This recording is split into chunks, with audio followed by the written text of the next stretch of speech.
Dito na po ba tayo titira? Oo anak, tulungan mo na nga ako sa pag-aayos sa mga gamit natin. Marami pa tayong gagawin eh. Sana po Nay, pinayagan niyo na lang akong sumama sa pinsan ko para magtrabaho kasama siya. Hindi ba nag-usap na tayo tungkol sa bagay na yan? Hindi kita papayagan na magtrabaho sa Maynila. Napakadelikado ng panahon ngayon, akala mo ba? Kasama ko naman po si Rhea eh. Hindi niya ako pababayaan. Halos magkasing edad lang kayo ni Rhea. Paano ka niya mapapangalagaan? Masyado lang po kayong mahigpit para naman pong wala kayong tiwala sa akin eh. May tiwala ako sa'yo.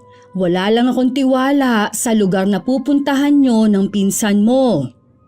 Kailan niyo naman ako papayagan na magtrabaho? Hindi naman kita pinagbabawalan na magtrabaho pero ang gusto ko, yung malapit lang sana. Gusto ko lang naman makatulong sa inyo eh, lalo na sa mga gastusin natin. Sapat naman ang kinikita ko sa pagtitinda ng mga gulay para sa ating dalawa. Dito po sa bago nating nilipatan, magtitinda pa rin ba kayo ng gulay? Mukhang mainit pa naman ang klima dito. Sabi ni Kuya Hilario ipapasok niya akong katiwala sa isang poultry dito. Baka may bakante pa, pwede ko siyang pakiusapan na ipasok ka para magkasama tayo. Sige nga po, Nay. Gusto ko na kasi talagang magtrabaho eh. Gusto ko yung may sarili akong pera. Sige na, tapusin mo na yung ginagawa mo at nang makapunta na tayo sa bahay ng tiyuhin mo. Binilisan ko na nga ang ginagawa ko. Nabuhayan na rin ako ng pag-asa na makakapagtrabaho na ako. Sa edad ko kasing 20, sabik na talaga akong kumita ng pera at makatulong kay inay. May gusto rin kasi akong bilhin para sa sarili ko. Nahihiya naman ako manghingi pa kay inay dahil alam kong sapat lang ang kinikita niya. Nang matapos namin ang ginagawa, lumabas na kami ng bahay para puntahan ang bahay ni Tio Hilario. Malapit lang naman ang sa kanila. Nang natanaw na namin ang bahay ng nakakatandang kapatid ni inay, binilisan na namin ang paglalakad. Pero bigla kami natigilan dahil sa dalawang boses na nagtatalo. Nagkatinginan pa kami ng inay bago siya sumenyas na lumayo kami sa may pinto. Hindi ka na nga nakakatulong sa akin. Puro perwisyo pa ang binibigay mo. Kailan ka ba talaga magtitino, ha? Pabayaan nyo na lang kasi ako, Tay. Sa tanda ko ba namang to eh. Kung pagsalitaan nyo ako, para pa rin akong teenager. Yun na nga eh. 30 ka na pero hanggang ngayon wala ka pa rin inaatupag kundi ang pakikipagbarkada mo. Ano naman po masama sa pakikipagbarkada? Kayo nga sa edad nyong yan may mga kaibigan pa kayo. Ako pa kaya? Mabuti sana kung ang mga barkada mo mabuting impluensya sa'yo. Kaso, hindi! Tay, tigilin nyo na nga ako. Hindi ba kayo naiya sa mga kapitbahay natin? Daig nyo pa ang inay kong makaputak eh. Walang hiya ka talaga! Hindi mo na ako ginalang! Kung makipag-usap ka sa akin, para lang akong kaedad mo! Yan naman ang tingin nyo sa akin kahit noon pa eh. Pinakawalang hiya nyong anak. Bakit? Totoo naman ah! Oh, saan ka naman pupunta? Kinakausap pa kita! Talaga bang pinaninindigan mo na ang pagiging bastos at walang modong anak? Oo na. Hindi naman magbabago pa ang tingin nyo sa akin kahit ano pang gawin ko eh. Gago ka pala eh! Wala ka naman talagang ginagawang mabuti! Paano magbabago ang tingin ko sa'yo? Kaya nga aalis na lang ako dito. Tapos ano? Pagbalik mo, may dala ka na naman bagong problema? Brandon! Bumalik ka rito! Madilim na madilim ang anyo ng pinsan ko nang dumaan sa harapan namin. Nakakatakot din ang ibinigay niyang tingin sa amin. Bigla na lang ako napatungo. Lumapit naman ang inay sa may pinto kung saan nakatayo si Tio Hilario. Bahagya pang nagulat ang kapatid ni inay nang makita kami. Tinanaw niya muna ang papalayong anak bago niya ibinaling ang atensyon sa amin. Ay, pasensya ka na Kuya Hilario kung wrong timing ang pagpunta namin ha. Huwag niyong pansinin ang inabutan niyo. Masasanay rin kayo sa aming mag-ama.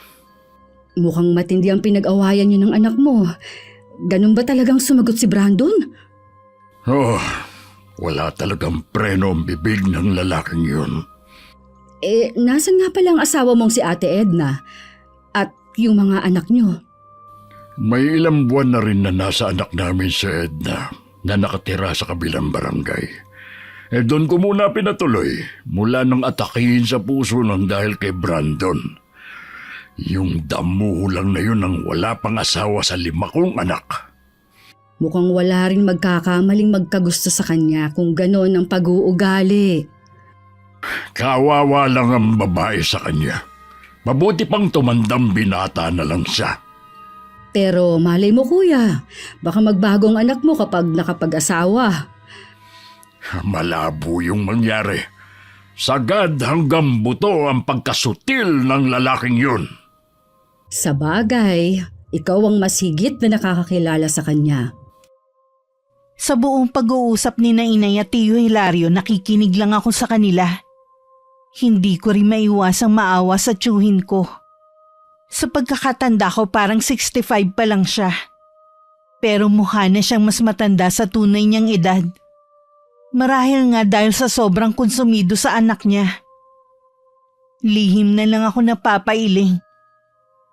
Pag-uwi sa bahay, napag-usapan pa rin namin ng inay si Kuya Brandon. May mga anak po pala kasing sutil si Kuya Brandon, no, Nay? Oo naman, hindi mawawala sa mga anak na si Sibol na masamang damo. Masamang damo po talaga, ha? Bakit ka natatawa? Totoo naman. Hindi ko po maiwasan na maawa kay Chong kanina. Kahit kay Tia Edna, kahit na hindi ko pa po siya nakakaharap. Biruin niyo, mismong anak pa yata nilang papatay sa kanila. Minsan kasi nasa pagpapalaki rin, o di kaya nasa dugo na talaga. Sa pamilya natin, wala naman akong natatandaan na may ganoong pag-uugali sa mga kamag-anak natin. Ewan ko lang sa pamilya ng nanay niya. Baka nga po doon nakuha ni Kuya Brandon ang pagkasutil niya. Ay hindi ko alam, Iha. Luto na ba yung sinaing mo? Gusto ko na kasi magapunan ng maaga. Ngayon ko kasi nararamdaman ng pagod sa mahabang biyahe. Gusto ko na magpahinga. Opo, luto na tong sinaing. Maupo na lang kayo, ako nang bahalang maghain. Pinagpahinga muna kami ni Tio Hilario bago niya kami sinamahan sa kanyang amo. Swerte naman natanggap kami ng inay. Tuwang-tuwa ako. At sa wakas makakaranas na rin akong kumita ng sariling pera. Hindi naman ganun kalawak ang poultry ni Mang Tomas. Kaya tingin ko hindi naman kami mahihirapan. Si Tio Hilario naman ang nangangasiwa sa mga alagang baka ni Mang Tomas. Mabait naman ang amo natin. May konsiderasyon din siya sa mga nagtatrabaho sa kanya. Halata nga naman kay Mang Tomas, kuya . Gusto ko na nga sanang mag-resign. Kaso ayaw niya akong pakawalan. Mahirap na daw kasing kumuha ng mapagkakatiwalaang tao. Hindi naman kasi siya naglalagi rito . Huwag kang mag-alala, kuya. Hindi ka magsisisi na kami ang iyong inirekomenda kay Mang Tomas. Pagbubutihin namin ang trabaho. Alam ko naman yun, kaya nga agad na kitang pinapunta rito. Kaysa naman manirahan pa kayo sa probinsya natin. Mabuti nga rin na pinapunta mo kami dito. Nagkatrabaho pa si Janice. Matagal na kasi niyang gusto. Wala naman kasing mapasukan sa atin. Wala nga talaga. Kasi malayo pa sa kabihasnan. Hindi katulad dito . Kahit papano, maraming pwedeng pasukan at malapit pa sa bayan. Kung sakaling lang hindi siya matanggap sa poultry, pwede siyang maghanap ng trabaho sa bayan. Okay na rin na magkasama kami sa isang trabaho. Hindi rin kasi ako sanay na hindi nakikita ang anak ko. Sa bagay nga, nag-iisa lang ang anak mo at babae pa. Kailangan mong ingatan. Kaya nga nung magpaalam sa akin na sasama sa pinsan sa Maynila, mariin ko talagang tinutulan. May tiwala naman ako sa anak ko . Kaya lang, hindi ang pupuntahan niyang lugar. Tama din naman ang ginawa mo. Ang mga kabataan ngayon padalos-dalos sa mga ginagawa minsan. Paano Kuya Hilario? Mauuna na kami umuwi sa'yo. Nauna na sa bahay si Janice eh. Tsak na hinihintay na ako nun. Sabihan mo lang ako kung may kailangan pa kayo, ha? Punta lang kayo sa bahay. Nang dumating ang inay, nagsasalansan ako ng mga panggatong sa likod bahay. Nagmano lang ako sa kanya bago bumalik sa kusina. Para naman ipagtimpla siya ng salabat. Matagal na kasing hindi umiinom ng kape ang inay. Dahil sa sinisikmura siya. Nang matapos naman ako magluto para sa hapunan namin, tsaka ko siya tinabihan sa mahabang upuan. Scene 6. Alam niyo ba, Nay, nakita ko po kanina si Kuya Brandon. Nagtatalo sila nung asawa ni Aling Fe. Ha? Bakit kaya? Sa pagkakarinig ko po sinigawan niya si Aling Fe dahil sinisingil na siya ng utang sa tindahan. Narinig yata nung asawa kaya ayaw nagtalo sila. Muntik na ngang masuntok si Kuya Brandon May umawat lang sa asawa ni Aling Fe. Bastos talaga ang batang yun. Makakahanap rin siya ng katapat niya kung hindi siya magbabago. Mabuti nga po siguro yun para magtino siya. Grabe na po yung perwisyong ibinibigay niya sa pamilya niya. Naaawa nga ako sa tiyuhin mo eh. Kaya wag mo nalang banggitin na nakita mo sa kanya. Baka mag-away na naman na mag-ama. Kahit hindi po tayong magsabi, meron niyang magpaparating kay Tio Hilario. Ay sa bagay nga, kahit papaano, hindi sa atin ang galing. Oo nga po. Gusto niyo na po bang kumain? Mamaya na lang. Kunin mo muna yung langis ko. Papahiran ko lang muna itong binti ko. Ay, kanina pa kasi nangingimay eh. Araw ng linggo. Naisip ng inay na mamalengke sa talipapa na malapit sa amin.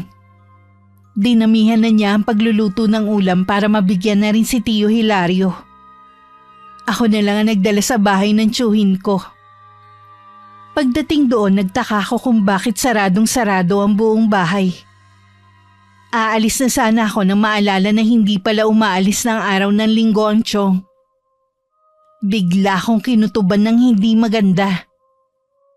Makailang ulit din akong tumawag pero walang sumasagot. Naisipan ko ng puwersahin ng pagpasok. Nakita ko ang tiyuhin ko na nahihirapang huminga na hawak ang dibdib habang nasa sahig. Agad ko siyang nilapitan at inalalayang makaupo. Kumuha rin ako ng isang basong tubig.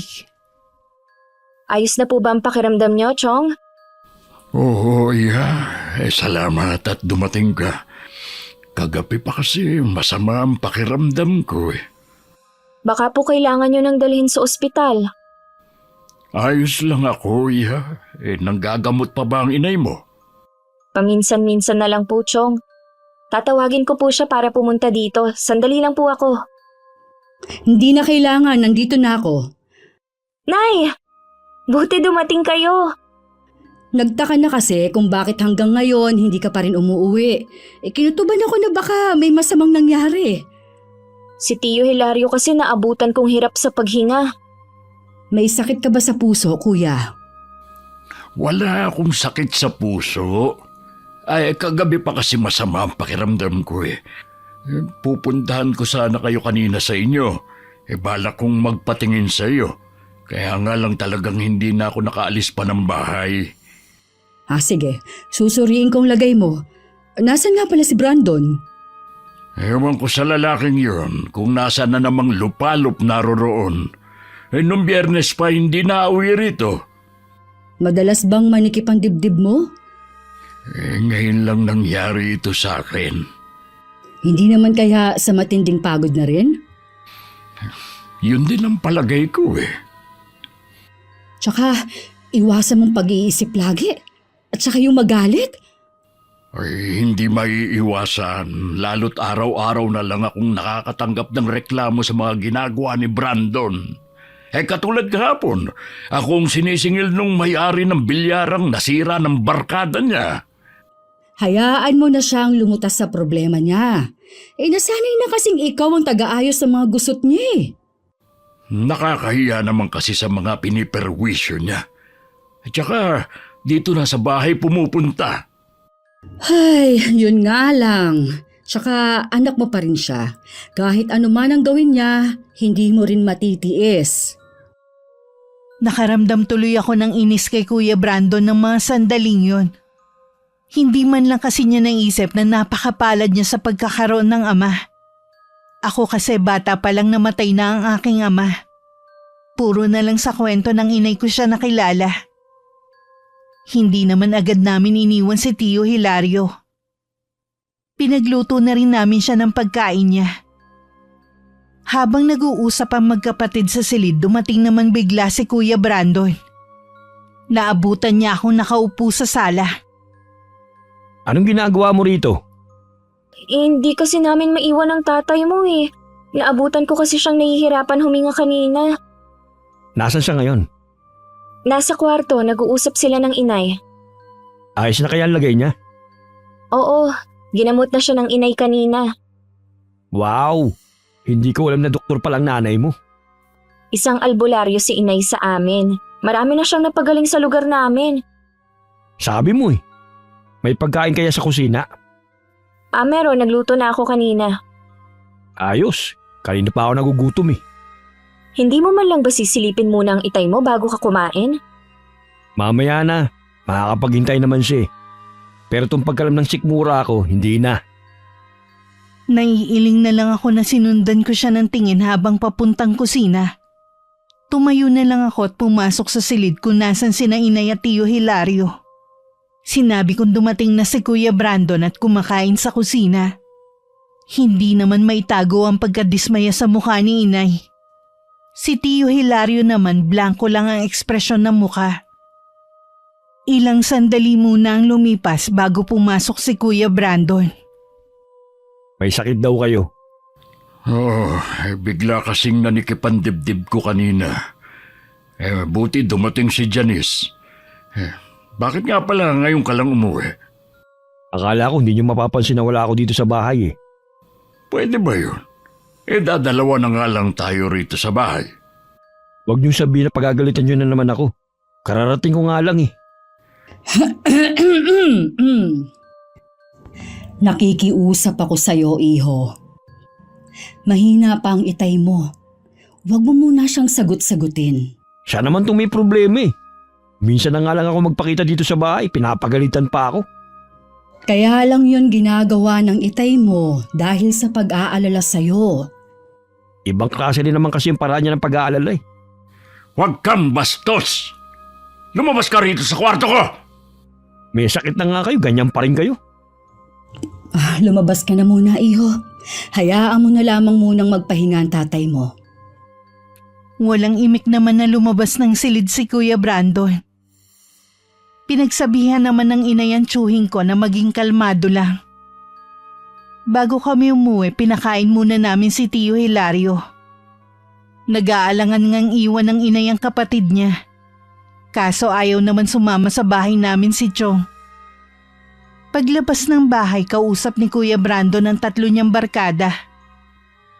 Ni hindi na niya kami napansin na umalis ng inay. Kinabukasan pumasok na rin sa trabaho si Tio Hilario. Sigurado ka bang kaya mo na magtrabaho, kuya? Oo naman, wala na akong sakit na nararamdaman. Si Brandon ba nasa inyo pa? Iniwan kong natutulog pa. Kaya nga ako pumasok para hindi ko siya makita sa bahay. Suko na talaga ako sa batang yon. Kanina, umagang-umaga, may nagpunta sa bahay, naniningil ng utang. Ay, sabi ko naman kasi sa'yo, lumipat ka muna sa bahay. Total, sa'yo naman yun. Nakikitira lang kami. Ayos lang naman ako dun sa amin. At saka ayoko rin kasing iwan ng bahay kay Brandon. Dahil tiyak na bababuyin lang niya yun. Baka doon na niya patirahin ang mga barkada niyang halang ang mga bituka. Dadalaw-dalawin ka na lang namin ni Janice sa bahay niyo. Hindi ko rin kasi maiwasan na mag-alala sa'yo eh. Iniisip mo ba na baka may gawin na hindi maganda si Brandon sa akin? Hindi ko naman talaga kilala ang anak mo. Pero minsan, sumasagi yun sa isip ko. Sabi mo nga, malakas ang impluwensya sa kanya ng mga barkada niya. Sa totoo lang, yun din ang iniisip ng mga anak ko at ni Edna. Kung susunod naman ako sa kanya, paano ang mga gamot niya? Kailangan ko pa rin talagang magtrabaho. Ayoko na iasa na lang sa iba pa naming anak ang mga pangangailangan namin. Binantayan na lang ng inay si Tio Hilario. Baka kasi gumawa siya ng mabibigat na trabaho sa poultry. Napansin ko namang wala nang iniindang sakit ang tiyuhin ko. Sadya talagang magaling manggamot si inay. Sabay-sabay din kami umuwi nung hapon. Wala namang kaming kamalay-malay na nasa bahay lang si Kuya Brandon at hinihintay ang ama niya. Mabuti naman dumating na kayo, Tay. Bakit narito ka pa? Hinihintay ko po kayo eh. May kailangan po ako sa inyo. Kung pera ang kailangan mo, wala. Wala akong pera dito. Naibigay ko na sa nanay mo ang sahod ko para pambili niya ng gamot. Kahit magkano lang po. Kailangan ko lang talaga eh. Hindi ka ba makaintindi, ha? Wala akong pera dito. Ang damot nyo naman? Tarantado ka pala eh. Kung nagtatrabaho ka ba naman, di sana may sarili kang pera. Ano pong magagawa ko? Wala kang gustong tumanggap sa akin. Dahil nga sa ugali mong yan. Naturingang may ama ka. Hindi naman maaasahan. Ano hindi maasahan? Ako lahat ang nagbabayad ng mga utang mo. Ako ang umaareglo sa mga gulong kinasasangkutan mo. Tapos sasabihin mo, hindi mo ako maasahan. Tama na po. Ang dami nyo pang sinasabi. Pera lang naman ang hinihingi ko. Bastos ka talagang lalaki ka. Lumayas ka rito sa pamamahay ko. Wala ka talaga silbi. Oo na, aalis na. Napahinga na lang ng malalim si Tio Hilario sa matinding galit sa anak niya. Hinawakan pa niya ang dibdib at bahagya yung hinagod-hagod. Nakakaramdam na naman kasi siya ng paninikip ng dibdib. Kinabukasan sa poultry, inabutan na namin si Tio Hilario na naglilinis ng kulungan ng mga manok. Binati lang namin siya ng inay at nagumpisa na rin kami magtrabaho. Samantala ng mga oras na yon, nasasangkot na naman si Kuya Brandon sa gulo. Kasalukuyan siyang nasa barangay hall kasama ang mga barkada niya. Dinampot sila ng mga barangay tanod dahil hindi sila mapigil sa panggugulo sa talipapa. Pinababayaran din sa kanilang grupo ang mga nasira nila. Pinasundo naman si Tio Hilario ng kapitan para kausapin. Si Chong na lang ang humarap at nakiusap sa mga tindera at tindero ng talipapa. Nabigyan ng palugit ang anak para mabayaran sila. Talaga bang hindi ka na magbabago, ha?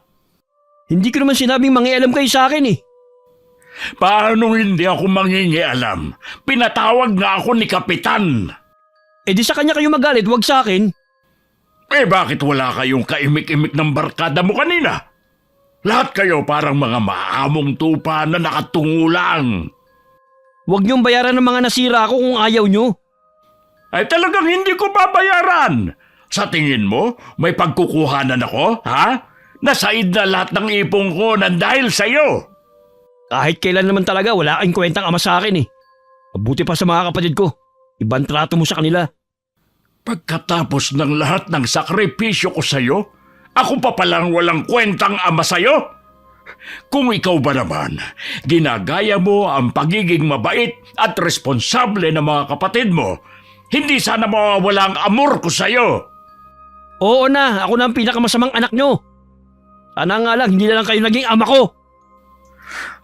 Hayop ka talaga! Sige tay, suntukin niyo ako. Bakit hindi mo ituloy? Itong piski ko, oh. Ituloy niyo na. Alam ko naman matagal niyo nang gustong gawin sa akin yan eh. Lumayas ka rito. At huwag ka na magpapakita sa akin kahit kailan. Layas!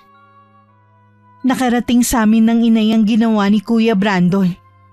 Pinuntahan din namin si Tio Hilario sa bahay niya na parang pagod ang itsura. Napag-alaman namin sa mga kapitbahay niya na nagkaroon na naman ng matinding pagtatalo ang mag-ama. na hindi na bago sa kanila. Oh, ayos ka lang ba, Kuya Hilario? Nabalitaan niyo na siguro ang ginawang katarantaduhan ni Brandon. Oo, Kuya. Kalat na dito sa buong lugar natin. Bakit naman ginawa ni Brandon yun? Naghahanap buhay lang naman ang mga taong yun eh. Wala naman yatang atraso ang mga tindera at tindero sa kanila.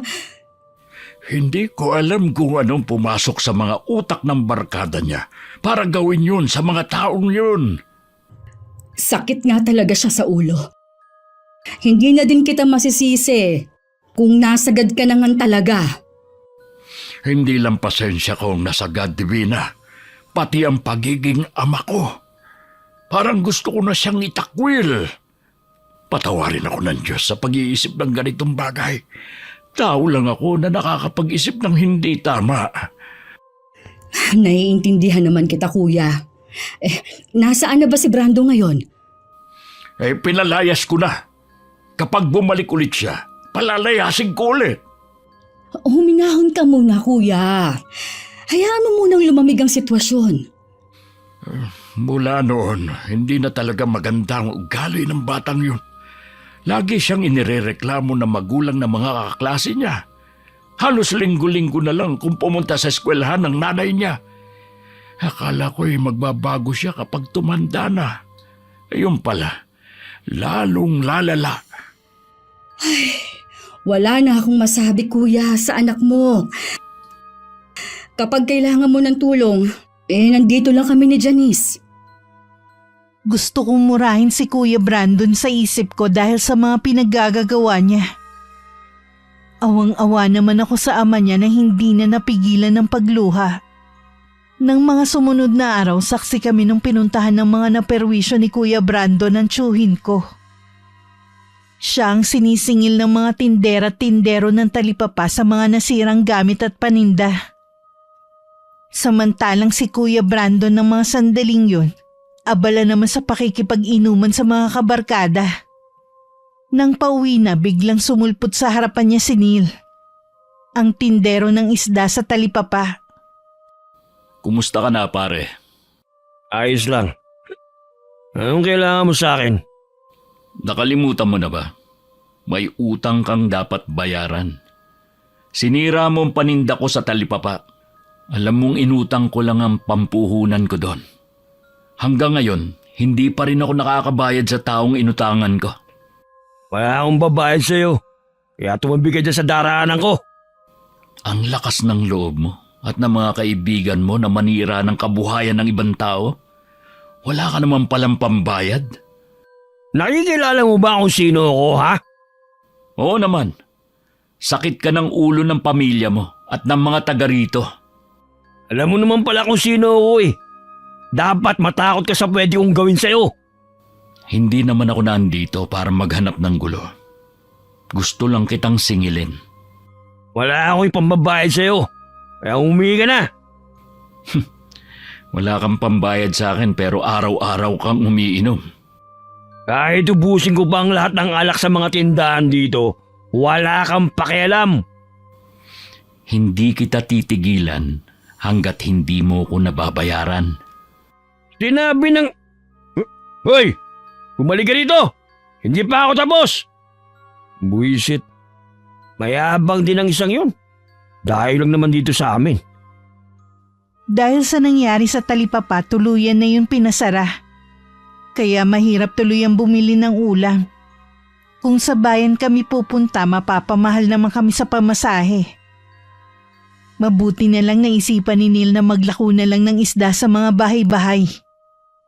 Yun nga lang, madalas isang klase lang ng isda ang nilalako niya. Yan lang ba ang isdang inilalako mo, iho? Opo, ito lang po eh. Gustuhin ko mun po na maglako ng ilang klase ng isda. Kapos naman po ako sa puhunan. Nay, si Kuya Neil po yung nagtitinda sa may talipapa. Isa po siya sa mga naperwisyo ni Kuya Brando nung magwala sila doon. Ah, ganun ba? Pasensya ka na, iho, hindi ko alam. Pamangkin ko si Brandon. Magkapatid kami ng ama niya.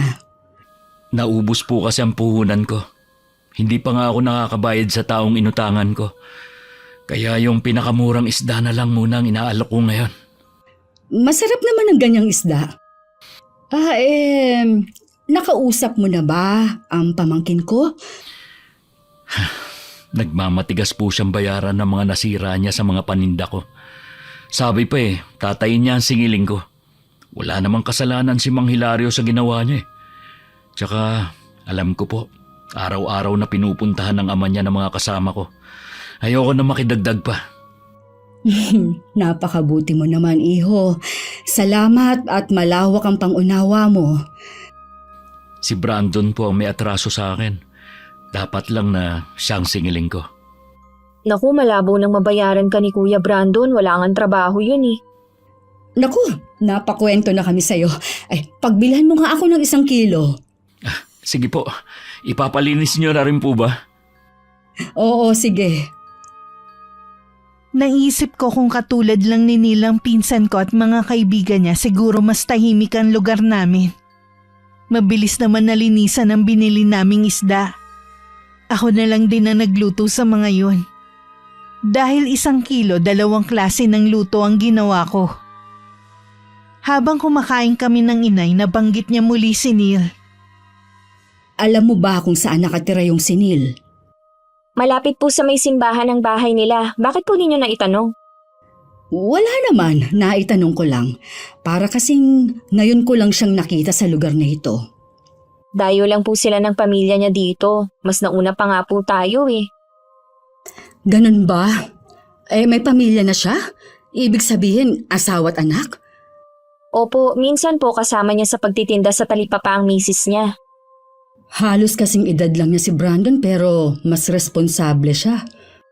Nasa tao na po talaga ang pag-uugali. Katulad po ni Kuya Brandon, hanggang ngayon wala pa ring pagbabago sa kanya. Malamang dadalhin niya na yun hanggang sa pagtanda niya. Huwag nating pangunahan ang kapalaran niya. Umaasa pa rin ako na balang araw magbabago ang pinsan mo. Sana nga po, alang-alang man lang kay Tio Hilario. Muling pinuntahan ni Neil ang pinsan ko sa tinutuluyan nito. Gaya nung una nilang paghaharap, lasing na naman si Kuya. Sa kabila ng pananalim ng mga mata ni Kuya Brandon, kalmado lang na nakatingin sa kanya si Neil. Ano na naman ang kailangan mo? Kailangan ko na ang pera ko. Anong pera mo? Wala naman ako natatanda na meron kang pinatago sa akin pera. Ang lakas kasi ng loob mong manira ng negosyo ng ibang tao. Hindi mo naman pala kayang panindigan ang ginawa mo. Hoy, nagtitimpi lang ako sa iyo ha. Umalis ka na. Kundi upaan talaga kita. Ibigay mo muna sa akin ang pera ko. Inuubos mo ang pasensya ko ha. Ha? Itong sa'yo. Hindi ko alam na bulag ka pala. Bakit naman sa hangin mo pinapatama ang mga suntok mo? Paano mo nailagan ng mga suntok ko? Lasing ka na kasi. Itong tandaan mo. Hindi kita titigilan hanggat hindi ka nagbabayad. Gago! Mapapagod ka lang. Pero wala kang makikita sa akin. Tignan natin. Hindi mo ako kilala. Pinagbabantaan mo ba ako? Sinasabi ko lang ang pwedeng mangyari sa'yo. Noon lang namin ulit nakitang naglako ng isda si Neil. Ilang araw na kasi namin siyang inaabangan ng inay sa hapon. Akala nga namin nag-iba na siya ng oras ng pagtitinda. Kaya nang makita ko siyang paparating, inabangan ko na siya sa may gilid ng kalsada. Bakit ngayon lang yata kita nakitang naglako ng isda? Nagkasakit kasi mag-ina ko. Kaya wala akong magawa kundi tumigil muna. Kawawa naman, sabay pa sila. Oo nga Hindi pa nga maayos ang lagay ng anak ko. Pero sabi ko, kailangan ko na maghanap buhay. Oo nga pala, nanggagamot si nanay. Baka gusto mong ipagamot ang mag-ina mo sa kanya. Sige. Tatanungin ko ang asawa ko. Hindi kasi yun naniniwala sa mga albularyo Wala naman kasing mawawala kung susubukan niya. Magaling ang inay, marami na siyang ginamot na gumaling. Pag uwi ko sa bahay mamaya, sasabihan ko ang asawa ko. Ito na yung isda mo. Salamat, Suki bago umuwi dumaan pa si Neil sa bahay ni Tio Hilario. Nagbabaka sakali kasi siya na baka doon na ulit umuwi ang pinsan ko. Pinuntahan kasi niya ang tinutuluyan nito pero wala na dun si Kuya Brandon. Nang makita nga ni Neil si Tio Hilario at nalaman na wala dun ang anak, sa matanda na lang niya sinabi ang pakay niya. May sakit po kasi ang anak ko eh. Pampa-check up lang po sana. Ako, pasensya ka na iyo. May nauna na kasi sa iyo eh. Yung kasamahan mong tindero. May sakit din daw kasi ang bunso niya. Gusto man kitang tulungan. Wala na akong pera dito. Naiintindihan ko po kayo. Ilang araw ko na po kasing hindi nakikita si Brandon. Siya naman po talaga may atraso sa akin. Ako na ang humihingi ng pasensya sa nagawa ng anak ko sa inyo. Alam kong napakalaking perwisyo ang ginawa niya. Hindi po dapat kayong humihingi ng dispensa sa lahat ng mga ginawa ng anak nyo. Kung biktima kami, biktima rin po kayo ng sarili nyong anak. Sa totoo lang, wala na akong mukhang maiharap sa mga tao rito. Pakiramdam ko ako ang sinisisi ng lahat kung bakit ganoon si Brandon. Mula po nung dumating ako rito, puro magaganda lang ang naririnig ko sa ibang tao tungkol sa inyo. Ugali na po talaga yon ng anak nyo. Hindi dahil may pagkukulang kayo. Sana katulad mo ring mag-isip si Brandon. Dahil walang sapat na perang pampacheck up, napilitan na rin si Neil na dalhin sa bahay ang kanyang anak, kasama ang asawa. Agad namang ginamot ni inay ang bata. Makalipas nga ang ilang sandaling gamutan, umuwi na rin si Neil. Nakatulog na rin ang bata habang ginagamot ng inay. Sabi ng mag-asawa baka naginhawaan ng kanilang anak. Ilang araw na kasing hindi makatulog ang bata. Hinatid ko pa sila hanggang labas ng bahay namin at saka ako bumalik. Sana naman po tuloy-tuloy na ang paggaling ng bata. Nakakaawa kasi Huwag kang mag-alala. Gagaling na rin siya. Pati ang nanay ginamot ko na rin. Nay, habang ginagamot niyo palang bata kanina, nagkwentuhan pala kami ng asawa ni Kuya Neil. Kailangan pala nila ng malaking halaga kaya pinipilit nilang singilin si Kuya Brandon. Malamang, wala na silang ibang malapitan. Ganun na nga po, inutang lang pala nila ang kapital para sa negosyo nila. Ngayon, sinisingil na daw sila ng pinagkakautangan nila. Ay, bakit ba? Kung sino pa ang hikaos sa buhay, sila pa ang nagigipit sa buhay. Oo nga po kung meron lang sana akong ekstrang pera, ipapahiram ko na lang. Kakausapin ko si Kuya Hilario kapag maganda ang mood. Alam ko kasi inuunti-unti niyang pagbabayad sa mga naagrabyado ng pinsan mo. Nakakainis talaga si Kuya Brandon. Ang daming nadamay dahil sa ginawa niya. Tapos tatay niya pa ang nagbabayad. Tapos na yon. Wala na tayong magagawa pa. Hindi ko pa rin maiwasang hindi sisihin si Kuya Brandon sa mga nangyayari. Lingid sa amin ng inay, bumalik na sa bahay nila ang pinsan ko. Kasalukuyan sila nag-uusap ni Tio Hilario na hanggang sa mga sandaling yon galit pa rin sa anak. Bakit ka pa umuwi? Hindi ba't pinalayas na kita? Bahay ko rin naman to May karapatan pa rin akong umuwi rito. Ang kapal din naman ang mukha mo. Wala kang ambag sa pagpapagawa ng bahay na ito, kaya wala kang karapatan dito. Anak niyo pa rin ako, tay. May malasakit nga kayo sa ibang tao. Sa akin pa kaya? Kung pwede nga lang mamili ng pwedeng maging anak ginawa ko na. Sa ayaw at sa gusto niyo, uwi na ako rito. Kung dito ka uwi, kailangan mo magtrabaho dahil wala na akong balak hati ang kasakita ko. Alam niyo naman na walang tumatanggap sa akin sa trabaho. Wes, baguhin mo yung ugali mo para matanggap ka. Pagod na ako sa'yo. Sige na, magtatrabaho na ako. Bukas na bukas maghahanap ako ng trabaho. Pagigihan mo ang paghahanap mo. Kahit may pagdududa si Tio Hilario na magagawa nga maghanap ng trabaho ni Kuya Brandon, Binigyan pa rin niya ang anak ng pagkakataon. Kinabukasan sa poultry na banggit ni Tio Hilario na bumalik na nga ang pinsan ko sa kanila. Imbis na matuwa, mas nag-alala pa ako sa pwedeng gawin ng pinsan ko sa tiyuhin ko. Oh, saan daw siya naglagi? Hindi na ako nagtanong pa. Alam niyo po, Chong, sana hindi niyo na siya tinanggap sa bahay niyo. Puro problema lang naman ibinibigay niya sa inyo eh. Janice, huwag mong sabihin yan. Anak pa rin ni Kuya si Brandon. Tama naman ang sinabi mo, Iya. Kaya lang wala siyang mapupuntahan. Pero binigyan ko siya ng kondisyon na kailangan niyang magtrabaho. Dapat lang po para maranasan niya kung paano magbanat ng buto. Bakit hindi mo ipasok dito sa poultry ang anak mo? Para nasusubaybayan mo rin ang bawat ginagawa niya. Gustuhin ko man, sira siya kay Mang Tomas dahil sa ginawa niya dati. Ganun ba?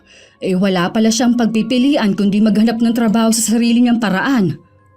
Kailangan ko lang maging matigas sa kanya sa pagkakataong ito. Bahala na muna siya sa buhay niya. Lagi kong isinasama sa dasal ko na sana magbago na si Brandon. Naku Nay, hindi na yung tinatabla ng dasal. Malala na ugali niya. Huwag ka kasing kontra ng kontra dyan. Nagpapasalamat nga ako sa pagdating niyong mag-ina. Kahit papano meron akong karamay. May dahilan ng Diyos kung bakit kami napunta dito. Huwag po kayong mag-alala, Chong, kahit walang pakialam sa inyo si Kuya Brandon. Kami naman po ng inay hindi kayo pababayaan. Salamat sa inyong mag-ina. Wala kaming kamalay-malay ng inay na ang pagiging malapit namin kay Chong. Binibigyan pala ng masamang kahulugan ni Kuya Brandon. Madalas kasi namin dalhan ng pagkain ng kanyang ama. O di kaya yayain sa bahay na lang kumain. Ano na naman yung dala mo? Kakanin to. Luto ng inay. Nandyan ba si Tio Hilario? Wala pa siya, nangangahoy. Ubus na kasi mga panggatong namin eh. Sana ikaw na lang ang nangahoy imbis na ang tatay mo. Pagod na nga siya sa pagtatrabaho, pagdating dito sa bahay niyo siya pa rin ang gumagawa. Ano bang pakialam mo sa amin ha? Nagmamalasakit lang ako sa tatay mo. Ikaw tong walang pakialam sa kanya. Alam mo, kayo ng nanay mo nagdala ng kamalasan sa amin eh. Bakit kami? Para sabihin ko sa'yo, ikaw ang malas dahil wala ka nang ginawa kundi bigyan ng problema si Chong. Siguro kayo ng nanay mo nagsusulsul sa tatay ko para lalong magalit sa akin. Huwag mo kaming pagbibintangan ha. Bago pa kami dumating, matagal nang galit sa'yo ang tatay mo. Tapos ginagatungan nyo pa. Lalo tuloy lumalayo sa akin ang loob ng ama ko. Kasalanan mo rin kung bakit lumayo na ang loob sa'yo ni Chong. Naaawa lang kami sa kanya dahil malayo siya sa asawa at iba pa niyang mga anak. Kung hindi ka lang niya iniisip, matagal ka na niyang iniwan. Eh di gawin niya, wala akong pakialam. Mabuti nga eh, para may benta ng bahay na ito. Hindi naman ikaw ang may-ari ng bahay na to, mahiya ka naman. Ikaw ang mahiya. Lumayas ka rito. Dalhin mo yung kakanin mo pa uwi. Dahil walang kakain yan dito. Malakas pang binalibag ni Kuya Brandon ang pinto nang makapasok siya sa loob ng bahay. Nagngingit-ngit naman na umuwi na lang ako sa amin. Nagtataka naman ang inay sa itsura ko. At kung bakit dala ko pa din ang kakanin na ginawa niya. Sinabi ko naman na naging sagutan namin ni Kuya Brandon. Sa tingin ko, nagsiselos lang ang pinsan mo dahil sa atensyon na ibinibigay ng tatay niya sa atin. Kasalanan din naman niya eh. Kung pinapahalagahan sana niya ang tatay niya, hindi mababaling sa atin ang atensyon ng Chong. Ang mabuti pa, iwasan na muna natin ang pagpunta sa bahay ni Kuya. Bigyan natin sila ng pagkakataon na magkasarilinan. Baka nga kalabisan na rin ang presensya natin sa kanila. Paano po kung puntahan tayo dito ni Chong? Okay lang yon. Ang importante hindi muna tayo magpapakita sa bahay nila. Sa bagay nga, ayoko naman na makadagdag pa tayo sa alalahanin ni Tio Hilario.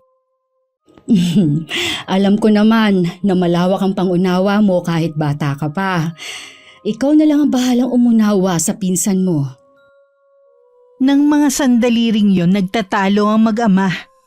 Dahil sinumbong ng isang kapitbahay ang ginawa sa akin ni Kuya Brandon. Hindi ko kasi alam na may nakakita sa pagtatalo namin ng pinsan ko. Ang taong yun may matindi ring galit kay kuya. Kaya naman kapag may pagkakataon na makakita ng butas, sinusumbong niya agad kay Chong ang mga ginagawa ng pinsan ko. Nakapagsumbong na kagad pala sa inyo yung babaeng yun. Walang sinasabi ang pinsan mo sa akin. Kita mo ngang kararating ko lang halos dito sa bahay eh. Sino pala nagsabi sa inyo? Alam ko na. Ang isa sa mga tsismosang kapitbahay natin. Mga sipsip din talaga eh. Mabuti nga at sinabi sa akin. Ikaw, Brandon, ang mag-ina na nga lang ang kamag-anak natin, tinataboy mo pa. Dahil nga sa'yo, kaya tayo iniiwasan ng mga kamag-anak ng nanay mo. Wala akong pakialam sa kanila. Hindi naman sila maaasahan sa oras ng kagipitan eh. Kasi nga, pasaway ka. Paano kanila tutulungan sa oras ng kagipitan? Ultimo sila, piniperwisyo mo. Ito yung gusto ng mag-ina eh. Yung nagtatalo tayo lagi. Noon pa man, lagi na tayong magkagalit. Kaya huwag kang maghanap ng masisisi mo. Makaalis na nga dito sa bahay na ito. Bad trip talaga. Saan ka na naman pupunta? Kung sinusunod mo sana ang sinasabi ko sa iyo na maghanap ka ng trabaho, di sana may pakinabang ka. Ano nga ang gagawin ko kung walang tumatanggap sa akin?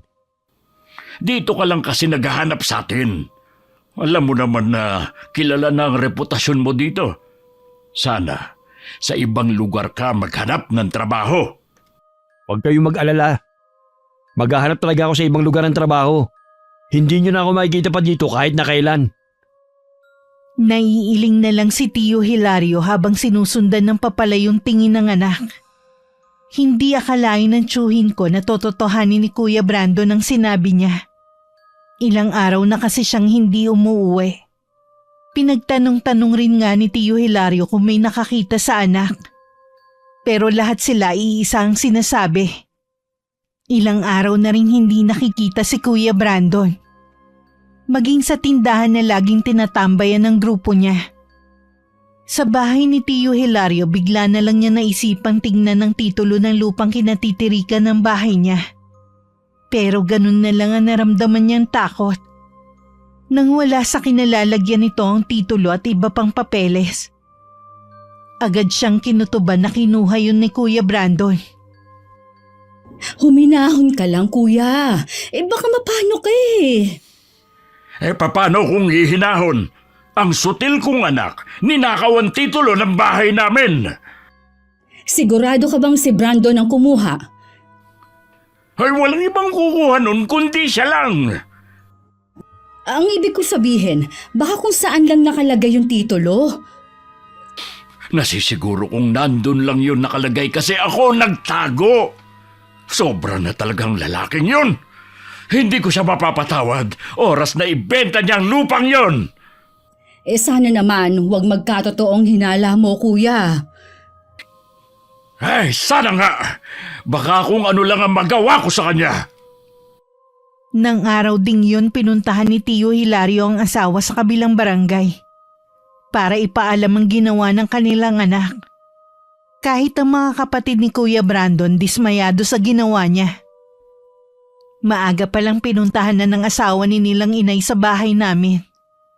Namamagaraw kasi ang mga binti ng asawa dahil sa pambubugbog. Hindi naman nag-aksaya ng panahon ng inay. Agad na niyang kinuha ang mga gamit sa panggagamot. Sumama na rin ako sa kanya. Pagdating sa bahay, puno ng pasa ang buong katawan ni Neil. Namanas na rin ang mga binti niya na nagkukulay itim na. Ilang araw na ito? Pang-apat na araw na po ngayon.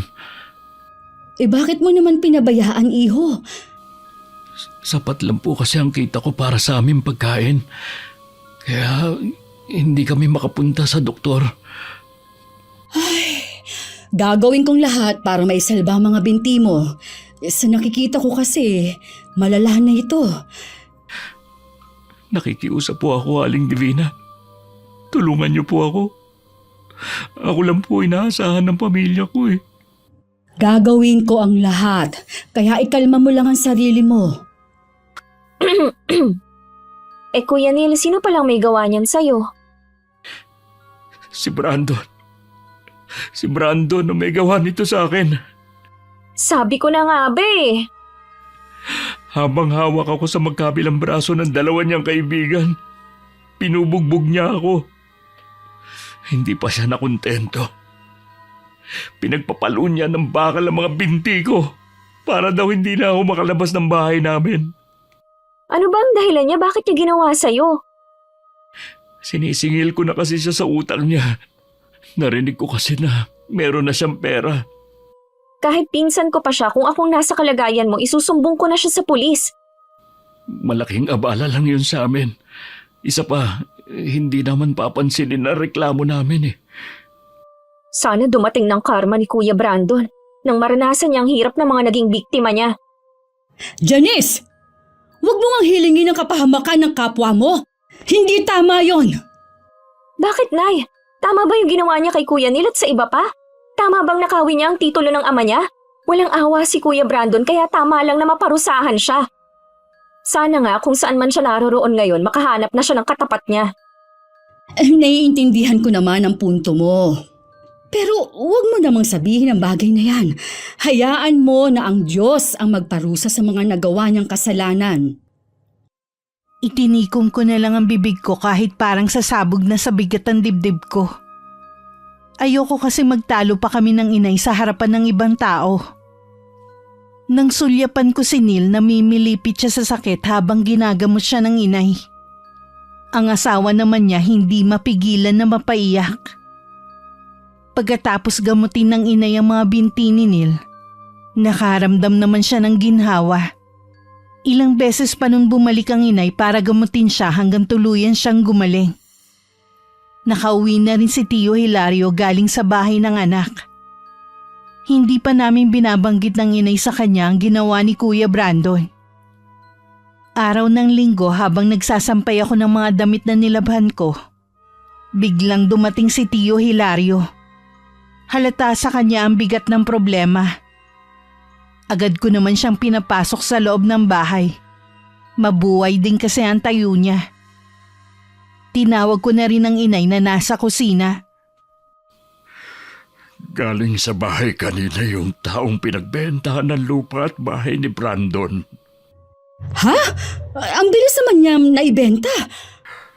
Sa murang halaga lang niya binenta dahil sa pagmamadaling magkapera. Anong sabi nung bago may-ari? Kailangan ko nang umalis sa bahay na yun sa 1 linggo. Iniregalo daw niya kasi sa anak na bagong kasal lang ang bahay na yun. Ay, ano ba itong ginawa mo, Brandon? Hindi pa alam ng asawa ko at mga anak. Hindi ko alam kung paano sasabihin sa kanila ang kauna-unahang naipundar ko. Tuluyan lang nawala sa amin. Kung hindi mo pa kayang umuwi sa mga anak mo, dito ka muna sa bahay na ito. Kung tutuusin ikaw pa rin naman ang nagmamay-ari ng bahay na ito. Hindi ko pa naman naibibigay sa iyo ang kabuuang bayad. Kapirasong lupa lang ito kumpara sa bahay at lupa namin. Maraming alaala din ang bahay na yun dahil doon nagsilaki mga anak namin. Hindi ganun kadali na isuko ko yun. Alam ko naman yun. Ang ibig ko lang naman sabihin, pwede naman namin isauli ito sa'yo. Kaysa wala nang matira sa inyo. Bakit? Bakit nangyayari ito sa akin? Maaaring mahirap maunawaan ngayon ang pangyayaring ito, pero magtiwala ka na merong dahilan ng Diyos kung bakit nangyayari ito sa'yo. Hindi na napigilan pa ni Tio Hilario na mapaiyak sa sama ng loob. Awang-awa naman ako na tahimik lang sa isang tabi. Hindi ko rin mailarawan ang matinding galit na nararamdaman ko sa pinsan ko ng mga sandaling yun. Makalipas ang ilang araw, lumipat na sa bahay namin si Tio Hilario. Kaya lang hindi siya makausap ng maayos. Lagi lang siyang tulala at tila malalim ang iniisip. Dumating naman si Neil na may dalang isdang nilalako. Masigla na ulit siya at hindi na iniinda ang sakit ng binte. Bahagya pa siyang nagulat nang makita si Tio Hilario sa bahay namin. Ngayon lang kita ulit nakitang naglako ng isda. 2 linggo po kasi akong nasa bahay lang. Si Aling Divina po pala. Nasa poultry pa sila mag-ina. Mamayang tanghali pa ang uwi nila. Ah, ganun po ba? Iwan ko na lang po ang isda dito. Pasasalamat ko po kasi siya po ang nagpagaling sa akin. Bakit? Ano ba ang naging sakit mo? Wala naman po ako naging sakit. Namaga po yung mga binti ko dahil sa pambubugbog sa akin. Ha? Sino naman ang gumawa nun sa'yo? Ang anak niyo pong si Brandon. Ha? Si Brandon na naman. Narinig ko po kasi na meron na siyang pera kaya sinisingil ko na siya. Kaya alam po binugbog niya ako. Ay, ako na ang humihingi ng kapatawaran sa ginawa ng anak ko sa iyo, ha? Pasensya na po kayo, Mang Hilario. Pero hindi ko po mapapatawad ang ginawa ng anak niyo. Naiintindihan kita, iyo. Huwag ka mag-alala. Hindi naman ako galit sa sinabi mo. Sige po. Aalis na po ako. Kailangan ko po kasing maubos tong tinitinda kong isda. Pag-uwi namin ng inay, sinabi ni Tio Hilario na galing kay Neil ang isdang iniluto niya. Nagkatinginan naman kami ng inay. May palagay kasi kami na alam na ng tiyuhin ko ang ginawa ng anak kay Neil. Hindi nga kami nagkamali nang banggitin yun ng tiyuhin ko. Bakit hindi niyo sinabi sa akin ang ginawa ni Brandon kay Neil? Ayaw na naming dagdagan pa ang mga alalahanin mo. Tsaka gumaling na rin naman si Neil eh. Suko na kami mag-asawa sa anak namin yun. Mula ngayon, wala na akong pakialam sa kanya. Kung may mabalitaan man kayo sa kanya, huwag niyo na lang sabihin sa akin. Kuya, talaga bang wala nang puwang sa puso mo ang pagpapatawad sa anak mo? Wala na, Divina. Sabi ko nga sa'yo, naubos na ako dahil sa kanya. Naiintindihan kita, kuya. Pero umaasa pa rin ako na balang araw, magkakaayos pa kayong mag-ama. Hayaan na lang natin si Chong, panahon na lang sigurong magpapahilom sa galit niya. Hindi ko lang kasi maiwasan na mag-alala. Katulad ngayon, tulala na naman siya habang nakatanaw sa bintana. Kahit gaano pa po katatagang isang tao, mauubusan din ng lakas. Hindi biro ang pinagdaanan ni Chong, lalo't may sakit pa ang asawa niya. Basta, iparamdam lang natin sa kanya na nandito lang tayo sa tabi niya. Opo, Nay, maaasahan niyo ako sa bagay na yan. Habang naghihirap ang kalooban ni Tio Hilario, nagpapakasaya naman si Kuya Brandon sa ibang lugar. Habang nilulustay niya ang perang pinagbentahan ng lupa ng ama. Nang tingnan niya ang kanyang pera, naggulat pa siya. Dahil iilang lilibuhin na lang ang natira.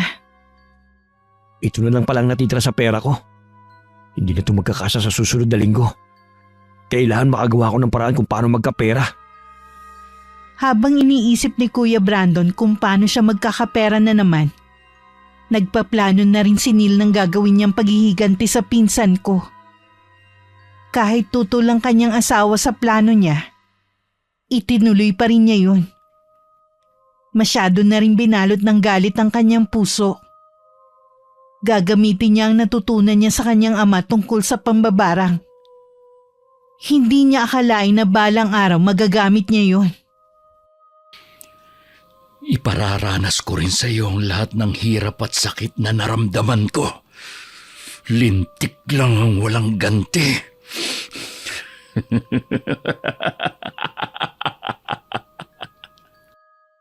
Labis din ang pag-aalala namin kay Tio Hilario. Maliban kasi sa paminsan-minsan niyang pagkakatulala, may mga pagkakataon na tila hindi niya kami nakikilala. May mga pangyayari din na kahit hating gabi lumalabas siya ng bahay at naglalakad-lakad. Tuwing tatanungin namin siya ng inay, sinasabi niya na gusto lang niya magpahangin.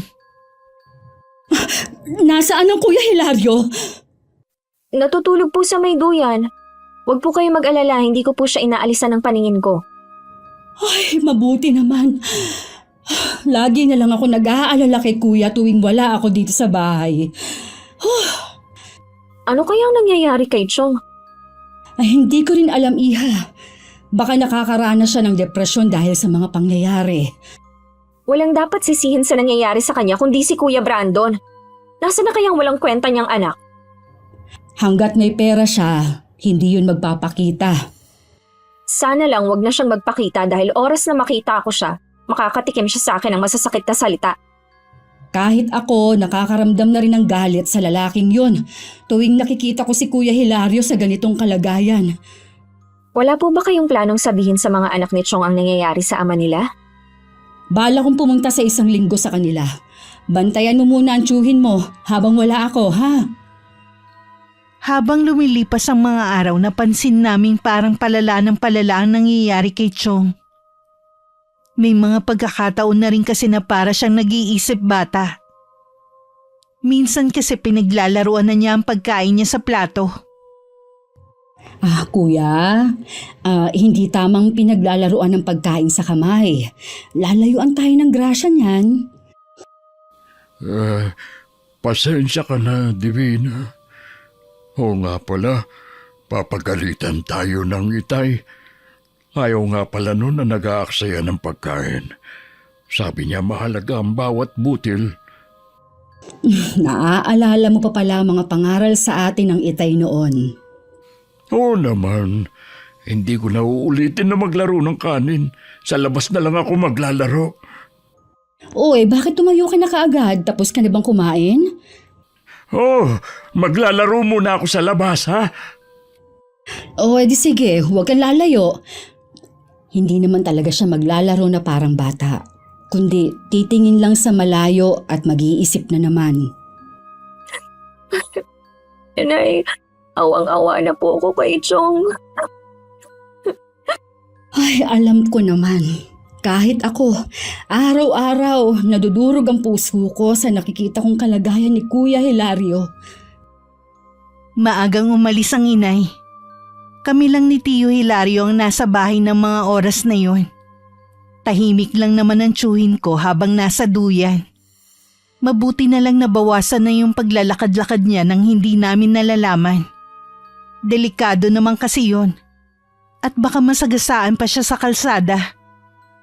Naghihintay na lang ako ng oras para sa tanghalian namin nang biglang sumulpot si Kuya Brandon. Hindi ko agad siya nakilala dahil sobrang payat niya. Blanko naman ang ekspresyon ng tiyuhin ko habang nakatingin sa kanya.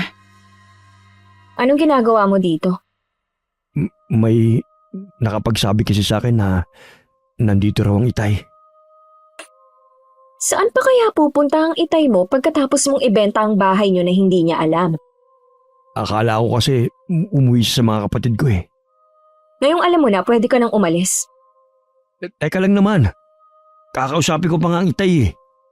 Chong, gusto niyo po bang kausapin ang anak niyo?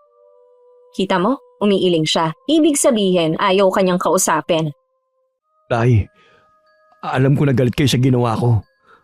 Patawarin niyo na po ako. Bilib din naman ako sa kakapalan ng mukha mo, no?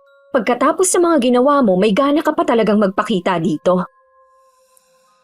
Pwede bang itiko mo muna ang bibig mo? Kinakausap po pang itay eh. Sabat ka naman ng sabat. Umalis ka na rito! Hindi ka namin kailangan sa pamamahay na ito! Ay, ipinagtatabuyan niyo na ako. Kaya umalis ka na! Hayaan niyo po muna ako magpaliwanag. Sinabi nang umalis ka na! Hindi ko kailangan marinig ang paliwanag mo!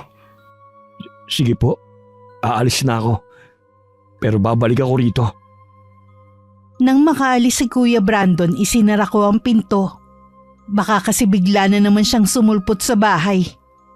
Nang sulyapan ko si Tio Hilario, parang baliwala naman sa kanya ang biglang pagdating ng anak. Nang dumating ang inay, agad ko yun sinabi sa kanya. Hindi rin siya makapaniwalang pupunta sa amin ng pinsan ko. Malamang, naubos na ang pera niya kaya nagpakita na siya. Yun din po ang naiisip ko. Anong sabi ni Kuya Hilario? Mukhang hindi niya nakikilala ang anak niya. Pinagtabuyan nga niya eh. Baka nga pala sa 1 linggo pa nila masusundo ang Tiyo Hilario mo. Maghahanap pa kasi sila ng mag-aalaga sa mag-asawa. Lahat pala kasi ng anak ng tiyo mo may mga trabaho. Ibig pong sabihin pala maigi ang mga buhay nila doon. Oo, tatay lang daw kasi nila ang mapilit na magtrabaho pa at para magkaroon ng ambag sa pambili ng gamot ng asawa. At tingin daw nila kaya hindi umuuwi sa kanila ang ama dahil nga kay Brandon. Ang dami pala talagang sakripisyo ni Chong tapos ito lang ang igaganti ng visit niyang anak. Inay, ano pong reaksyon nila sa nangyayari sa itay nila? Ipapa-check up daw nila para malaman pero tingin daw nila depresyon din. Kahit sino po siguro magkakaroon ng depresyon kay Kuya Brandon. Oo nga, sana huwag na muna siyang magpakita kay kuya. Baka kasi lumala lang ang kalagayan ng ama niya. Balak pa nga pong bumalik dito Ako na lang ang kakausap sa kanya kapag bumalik. Lumipas pa ang 1 linggo bago muling bumalik si Kuya Brandon.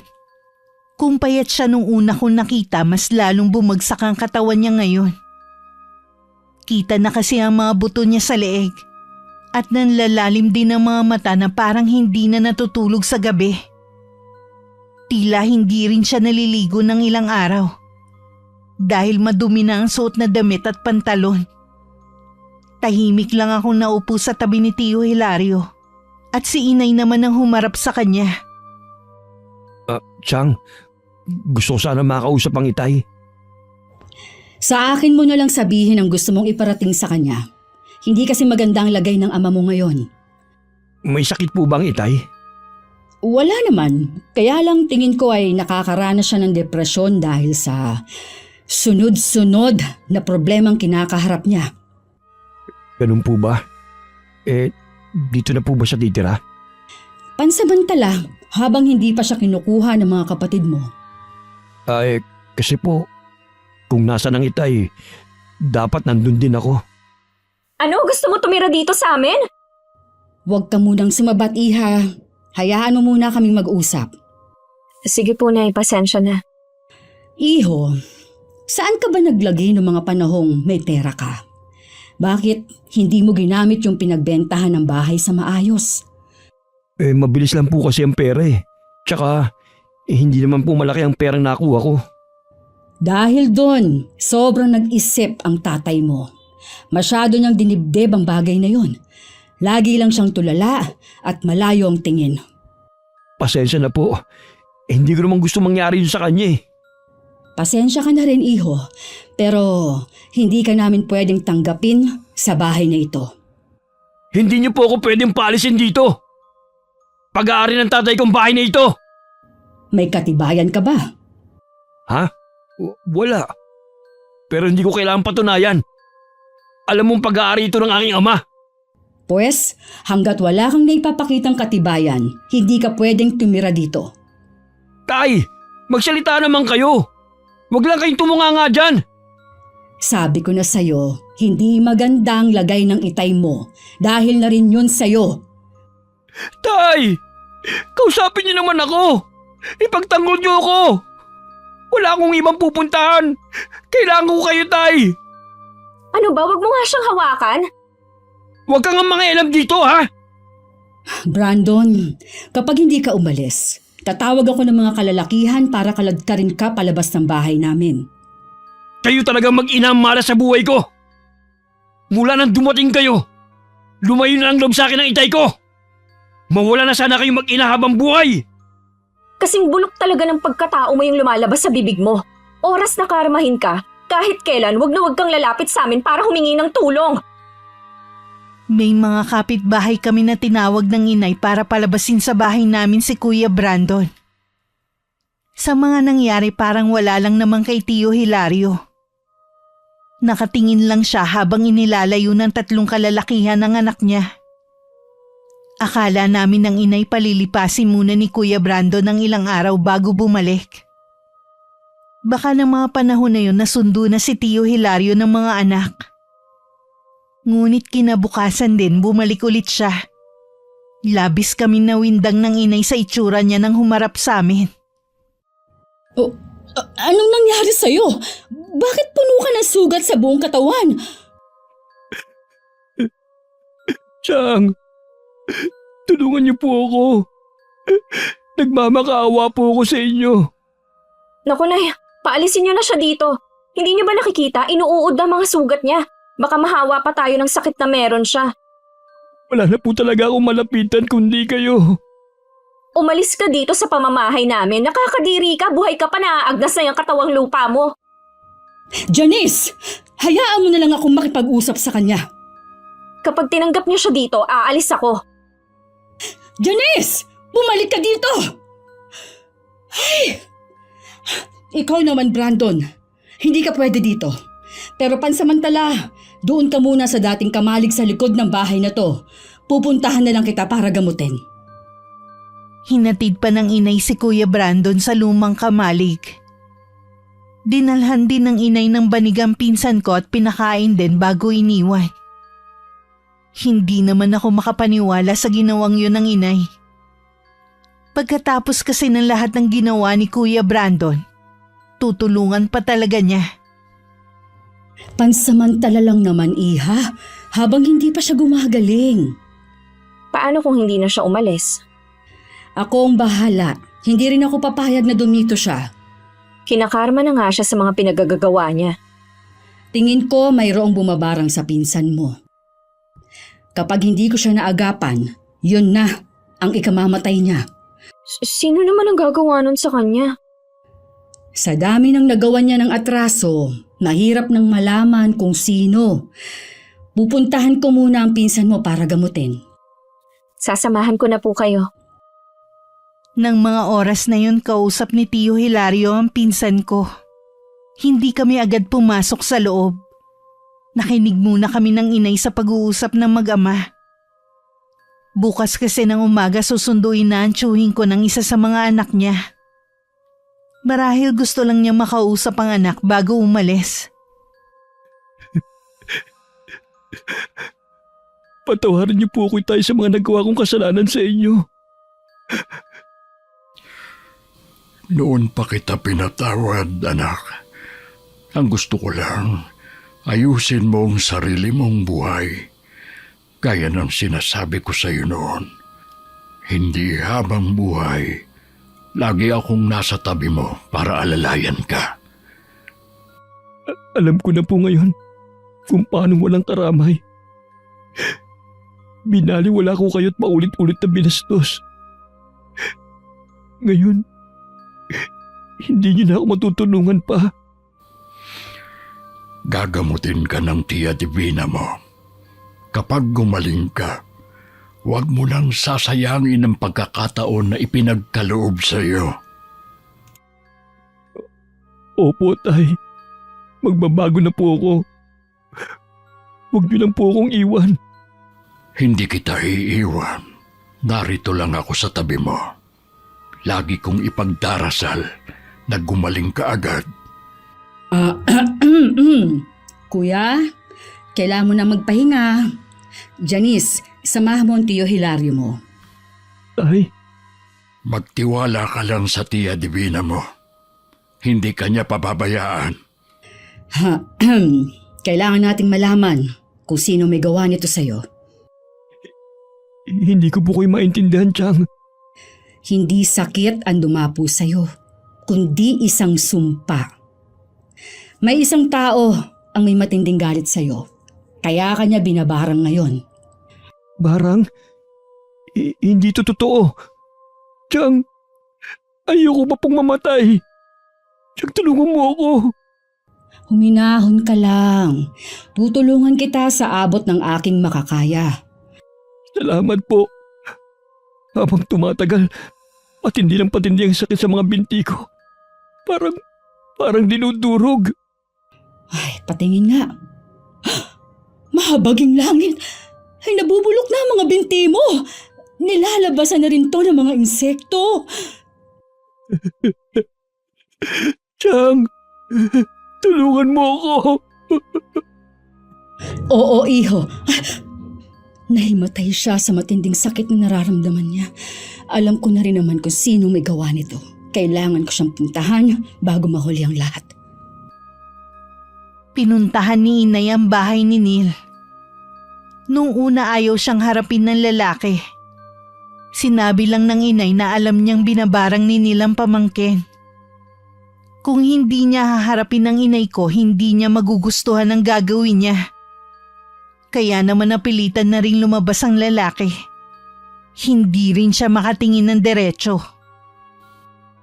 Alam kong matindi ang galit mo kay Brandon dahil sa ginawa niya sa'yo. Pero hindi tama ang gumamit ka ng pambabarang para gumante. Alam mong kasalanan sa Diyos ang ginawa mo. Nadala lang po ako ng matinding galit ko kay Brandon. Hindi po biro ang perwisyong ginawa niya sa akin at sa pamilya ko. Ilang araw na gutom ang asawa at mga anak ko dahil hindi ako makapaghanap buhay. Naiintindihan kita. Pero sana bawiin mo na ang ginawa mong sumpa kay Brandon. Paano po kung bawiin ko? Tapos hindi naman siya magbago. Sa dinadanas niyang paghihirap ngayon, sa tingin ko, naturuan mo na siya ng leksyon. Babawiin ko na po ang sumpang ginawa ko. Hindi ko naman po talaga intensyon na makasakit. Lalo na ang makapatay ng tao. Nadala lang talaga ako ng matinding galit. Alam kong mabuti kang tao. Salamat at hindi mo na ako pinahirapan pa. Patawarin niyo po ako, Aling Divina. Pakisabi rin po kay Brandon na patawad. Sa makalawa po, aalis na kami ng pamilya ko rito. Babalik na po kami sa probinsya namin. Hangad ko ang swerte sa pag-alis niyo. Alam ko, matutupad ang mga pangarap ninyong mag-asawa. Basta't samahan niyo palagi ng dasal ang bawat gagawin ninyo. Maraming salamat po. Nung umuwi ang inay, wala pa ring malay si Kuya Brandon. Naghihilom na rin ang mga sugat niya sa buong katawan. Huminto na rin sa pagkabulok ang mga binti niya. Nag-alay pa ng orasyon ng inay para hindi lapitan ng mga elemento ang katawang lupa ng pinsan ko. Dahil mahina pa ito. Kinabukasan maagang sinundo si Tio Hilario ng dalawa niyang anak. Sinabi naman namin ang nangyari sa kapatid nila. Pero hindi sila nagpakita ng anumang simpatya hanggang makaalis sila. Sana maging aral na kay Kuya Brandon ang nangyari sa kanya. Hinihiling ko rin na sana magawa siyang patawarin ng pamilya niya balang araw. Sigurado ako, pagising niya mamaya, hindi na siya ang Brandon na kilala natin. Kahit nagagalit ako sa kanya, naaawa pa rin ako na para na rin siyang ulila ngayon. Tandaan mo anak, lahat ng nangyayari sa atin, pangit man o maganda, ay may laging dahilan.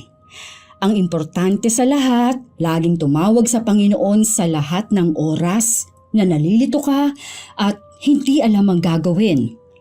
Baka kasi naliligaw ka na ng landas. Katulad ng nangyari sa Kuya Brandon mo. Nalungkot naman si Kuya Brandon nang malaman na wala na ang kanyang ama.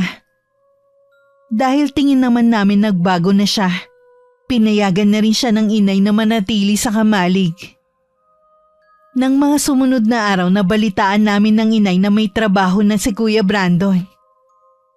Isa-isa rin niyang nilapitan ng mga taong nagawa niya noon ng mali at humingi ng kapatawaran.